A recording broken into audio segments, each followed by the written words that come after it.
is pretending like they don't know why we're not having kids. Because frankly, it is glaringly obvious. Hi, I had a baby last year and I have a lot to say about this. Now, let me preface this by saying that I understand that I'm the one that made the choice to have the baby. My partner and I are the ones who are responsible to provide for her, and I am happy to do that. However, I hear a lot from the older generations that a lot of the people who are making these statements of how expensive it is to have a kid wouldn't know because they don't have children themselves. So I wanted to add my perspective to the narrative.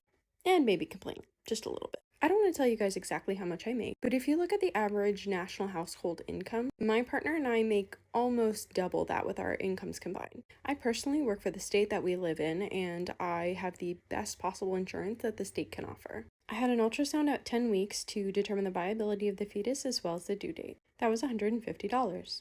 I had a 20-week ultrasound, the anatomy scan, $300. There was determined to be something wrong with my baby's kidneys at the anatomy scan, so we had a 28-week ultrasound to check on her kidneys. That was $200. Her kidneys had gotten worse at 28 weeks, so we had another ultrasound at 32 weeks. $200. At 32 weeks, her kidneys had not gotten any better or any worse, so we were referred to a maternal fetal medicine doctor and had another ultrasound at 36 weeks. That was $300. When I added up all of the co-pays for my OBGYN appointments throughout my pregnancy, they totaled about $200. When I totaled up the cost of all of the lab work, it was about $250. My baby turned out to be breech, so we ended up having to have a C-section. When I called my insurance to get a quote for this C-section, they said it would be between $600 and $700. That is, barring any complications. So I asked, what if there are complications? To which they replied to me that it would depend on the complications, as it would depend on the type of interventions that they would need. We had the C-section on December 3rd, and unfortunately there were some complications. To get my massive postpartum hemorrhage to stop, I needed 6 different intervening drugs as well as an anti-hemorrhage device. I have not gotten that bill yet, but I am dreading it. Oh, and that $600 to $700, it didn't cover the hospital stay. It just covered the surgery. The insurance told me that depending on the hospital, the room would cost between $200 and $250 a night.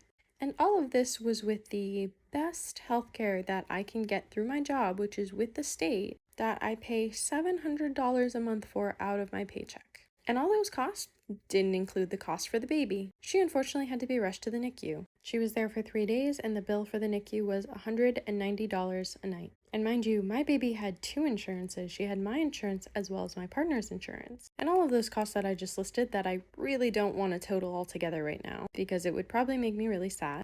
Those are just the medical bills, and that is just before the baby is here and up until her birth. That does not include the prenatals that I had to take throughout my pregnancy, as well as the maternity clothes I had to buy. I had a big baby. My belly got very large. I could not fit in any of my clothes but my sweatpants and my leggings. And unfortunately, I work in an office environment, so I can't wear sweatpants and leggings to work. I have to wear dressier clothes. Plus, my coat didn't fit, my shoes didn't fit. I had to buy all that, and even if you're thrifty, it does add up. And then there's the things for the baby. We needed a crib, diapers, bottles, baby soap, baby lotion. All of our essentials on our registry, the things that we needed, not just the things that we wanted, were a couple $1,000s just for the stuff we absolutely needed, not including things like toys, books. And now that she's here, there are also added expenses. Diapers cost between $30 and $50 a box. Most babies go between, on average, 200 to 300 diapers a month.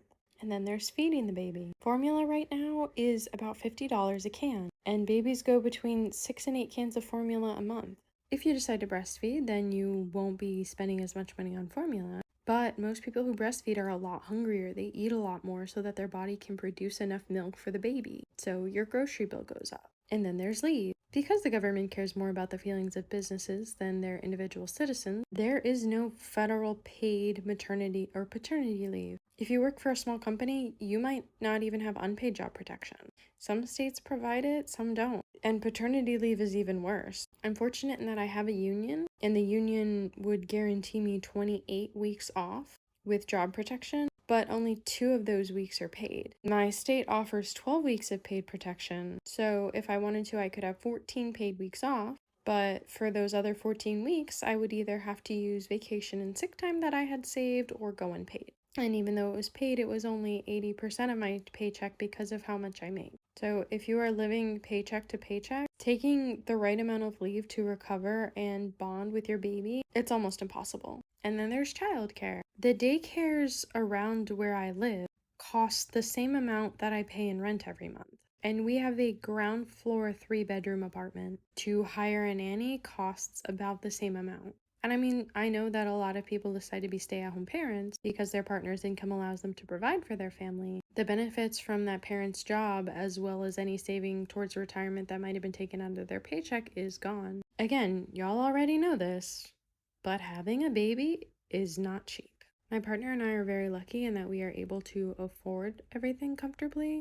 I couldn't imagine doing this on the state minimum wage, though, let alone the federal minimum wage. If the government truly wants to do something about the declining birth rate, they need to stop trying to ban abortions and take practical steps. Put a cap on the cost of childcare, make public health care, instate federal paid maternity and paternity leave. Lord knows we all pay enough in taxes. And something that would be like real cherry on top, icing on the cake, would be some sort of loan forgiveness for parents. People would be running at the chance to have children if having a child meant their loans would be canceled. Unfortunately, though, I don't think we'll see any of that happen because our government would rather focus on trying to ban abortion and getting rid of TikTok. So yeah, if you stuck around this long, thank you for listening. If you mention any boomers in your life, the reason why you're not having children is because of the cost of childcare, and they try to tell you that you don't know what you're talking about, feel free to show them this video.